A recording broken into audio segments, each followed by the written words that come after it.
Assalamualaikum warahmatullahi wabarakatuh. Waalaikumsalam. Warahmatullahi wabarakatuh. Gimana kabarnya anak-anak pada kesempatan hari ini? Alhamdulillah, luar biasa. Allahu Akbar. Yes. Yes. Alhamdulillah kita pada kesempatan hari ini masih diberikan kesehatan oleh Allah sehingga kita bisa melaksanakan kegiatan KBM dengan baik sehingga ilmu yang kita terima nantinya menjadikan ilmu yang manfaat. Anak-anak, sebelum dimulai pelajaran pada kesempatan hari ini, mari kita awali dengan bacaan doa. Semoga ilmu yang kita dapatkan di kesempatan hari ini menjadikan ilmu yang manfaat. Mari kita baca doa dengan baca suratul Fatihah yang akan dipimpin oleh Ananda Lulu. Mohon dipimpin doanya dengan baca suratul Fatihah. Ya. Sebelum kita mulai pelajaran pada hari ini, marilah kita berdoa bersama. Semoga apa yang kita dapatkan hari ini semoga menjadi ilmu yang manfaat. Berdoa bersama dimulai. Bismillahirrahmanirrahim. Alhamdulillahirabbil alamin. Ar-Rahmanir-Rahim. Maliki yaumiddin. Iyyaka na'budu wa iyyaka nasta'in. Ihdinas siratal mustaqim.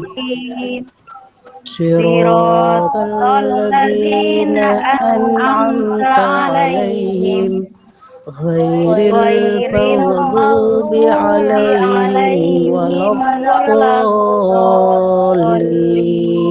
Amin. Terima kasih untuk teman-teman semuanya. Terima kasih atas Ananda Lulu yang telah memimpin doa pada kesempatan hari ini. Semoga diterima Allah. Anak-anak, sebelum saya mulai pada pembelajaran atau inti dari belajar hari ini, saya akan mengabsen dulu pada kelas D ini. Pada hari ini ada yang tidak masuk?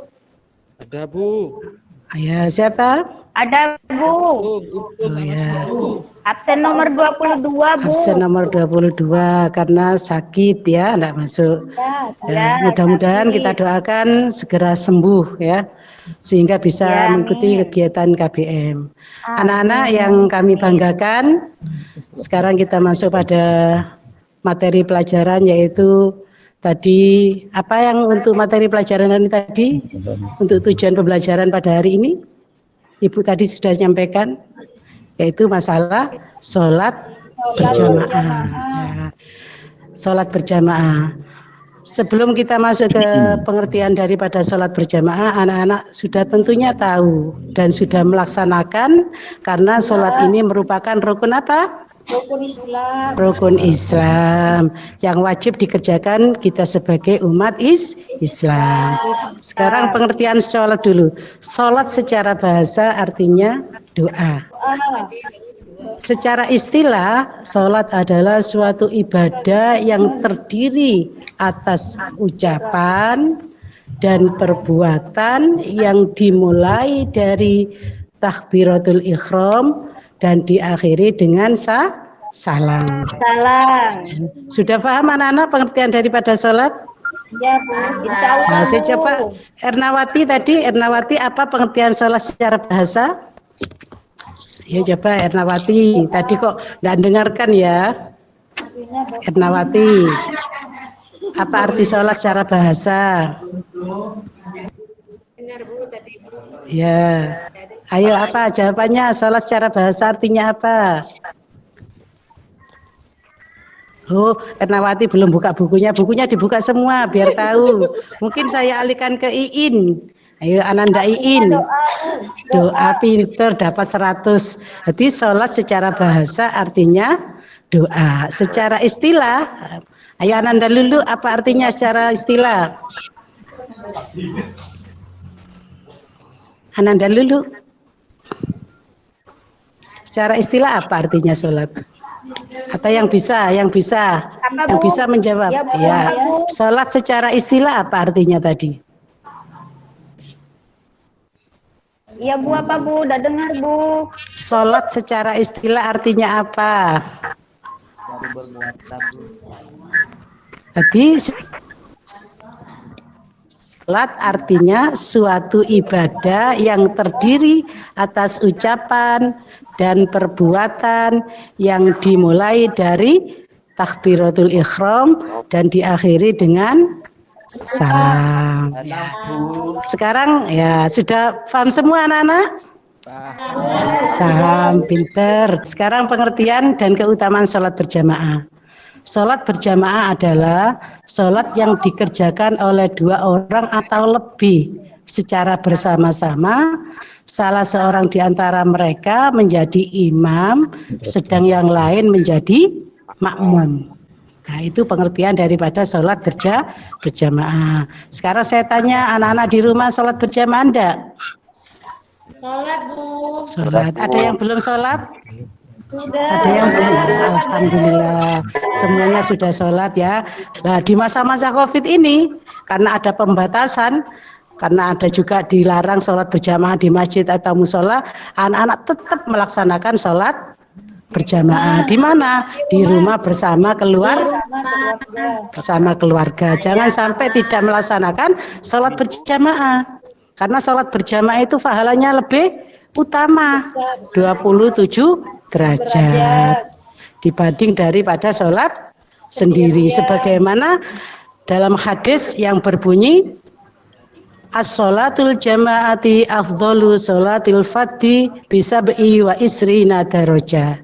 Jadi sholat jamaah lebih utama dibandingkan dengan sholat sendiri dan pahalanya adalah 27 derajat. Kalau sholat sendiri dapat 1 kalau itu khusyuk. Kalau sholatnya sambil memikir sesuatu tidak dapat apa-apa ya. Makanya anak-anak dianjurkan untuk bisa melaksanakan sholat berjamaah bersama keluarga kalau tidak bisa melaksanakan sholat di musola atau di masjid setempat. Hukum melaksanakan sholat berjamaah adalah sunnah mu'akkad. Apa sih sunnah mu'akkad itu? Sunnah mu'akkad yaitu sunnah yang sangat dianjurkan, yang sangat dikuatkan. Syarat sholat berjamaah yang pertama harus ada imam, ya. Jangan ada makmum, imamnya tidak ada. Itu bukan disebut dengan berjamaah. Yang kedua, makmum berniat mengikuti imam, ya. Jadi makmum harus mengikuti kegiatannya imam, mulai dari awal takbir sampai salam. Yang ketiga, sholat dikerjakan dengan satu majelis, ya, satu tempat. Nggak boleh imamnya di sini, jamaahnya semua imamnya di Surabaya, jamaahnya di Madura. Nggak boleh, harus di satu tempat. Yang keempat, sholat makmum sesuai dengan sholat imam, ya. Itu syarat sah sholat berjamaah. Sekarang syarat menjadi imam. Nah, kalau berjamaah itu harus ada imamnya. Syaratnya apa saja imam? Yang pertama, mengetahui syarat, rukun, dan hal-hal yang membatalkan sholat. Imamnya tidak tahu syarat rukunnya sholat, tapi jadi imam. Gimana nanti? Harus dicari orang di antara jamaah itu yang lebih mengetahui tentang agama. Yang kedua, fase dalam baca Al-Qur'annya. Jangan sampai makmumnya bacaan Al-Qur'annya bagus tapi imamnya kurang fasih, ya, harus fasih. Terutama di bacaan Fatihahnya harus bagus semuanya. Ya, contohnya bacanya A'udzu billahi minasyaitonir rajim. Bismillahirrahmanirrahim. Alhamdulillahi rabbil alamin. Al-akhir, ya, harus dibaca dengan panjang pendeknya tepat, makhrajnya tepat dan sebagainya. Jangan jadi imam baca Fatihahnya tidak tepat, ya. Nanti jadi apa imam makmumnya itu? Karena imam itu adalah yang membawai daripada makmum yang ada di suatu tempat itu. Yang ketiga yaitu paling luas wawasan agamanya dibandingkan yang lain. Jadi dipilih orang yang bacaan Al-Qur'annya bagus, orang yang wawasan agamanya lebih luas dibandingkan dengan yang lain. Yang keempat berakal sehat, ya. Jadi berakal sehat itu sehat rohaninya, ya, sehat akalnya, tidak dalam keadaan sakit, ya, atau gila dan sebagainya. Yang kelima yaitu baligh. Jadi baligh itu kalau laki-laki sudah pernah bermimpi atau sekitar usia 14 tahun ke atas, ya, kalau sekarang. Yang keenam berdiri pada posisi yang paling depan imam, ya, imam posisinya harus berada di paling depan. Yang ketujuh adalah seorang laki-laki. Perempuan juga boleh jadi imam, asalkan yang jadi makmum adalah seorang perempuan semuanya. Tidak boleh imamnya perempuan, di antara makmumnya ada laki-laki satu orang, tidak boleh, harus semuanya perempuan. Tapi kalau yang jadi imam laki-laki, makmumnya boleh perempuan, boleh anak-anak dan sebagainya. Yang kedelapan, tidak sedang bermakmum dengan orang lain. Itu adalah syarat jadi imam. Anak-anak sudah paham untuk syarat jadi imam? Sudah, Bu. Sudah. Dan alhamdulillah saya doakan siswa-siswi sini yang laki-laki bisa menjadi imam di masjid-masjid yang ada di tempatnya, ya. Amin. Untung-untung bisa jadi imam di Masjidil Haram, ya. Amin. Amin. Sekarang sholat berjamaah. Yang pertama, jika makmumnya hanya seorang diri, ia berdiri di sebelah kanan imam agak ke belakang, ya. Jadi di belakang imam agak di sebelah kanannya agak ke belakang sedikit. Jika imam perempuan, posisi makmum perempuan berada di tengah, tidak di belakangnya. Yang ketiga, jika makmum terdiri atas 3 orang laki-laki, satu makmum tepat berdiri di belakang imam, 2 makmum lainnya berdiri di sebelah kanan dan kiri makmum tersebut. Jadi imam di belakangnya itu, makmum di agak ke belakang sedikit kanan kirinya adalah makmum yang kedua dan ketiga tadi. Yang keempat, jika makmum terdiri atas laki-laki dan perempuan, seperempuan berada di belakang shaf laki-laki agak jauh jaraknya. Yang kelima, jika makmum terdiri atas laki-laki, perempuan dan anak-anak, shaf diatur sebagai berikut. Yang pertama, shaf yang paling depan untuk laki-laki dewasa, shaf yang kedua di belakangnya untuk anak laki-laki, yang ketiga shaf di belakangnya untuk anak perempuan, yang keempat shaf paling belakang untuk perempuan dewasa. Itu tata cara dalam pengambilan shaf bagi jamaah. Adapun dalil untuk sholat wajib adalah dari Al-Quran, disebutkan Bismillahirrahmanirrahim. Ya ayyuhalladzina amanur ka'u wasjudu wa'budu rabbukum faf'alu khaira la'allakum tuflihun. Yang artinya, hai orang-orang yang beriman, rukuklah kamu, sujudlah kamu, sembahlah Tuhanmu dan perbuatlah kebajikan supaya kamu mendapatkan kemenangan. Dijelaskan di dalam surat Al-Hajj ayat 77. Anak-anak yang kami banggakan, kedudukan sholat di sini. Yang pertama, sholat merupakan ibadah yang pertama kali diwajibkan oleh Allah Subhanahu wa Ta'ala, yang perintahnya langsung diterima oleh Nabi kita Muhammad SAW melalui peristiwa Isra dan Mi'raj. Karena Rasulullah mendapatkan perintah sholat ini tidak mudah yang kita bayangkan, ya. Makanya jangan sekali-kali kita meninggalkan sholat. Dalam keadaan apapun kita harus sholat sampai Allah memberikan ruksa kepada kita.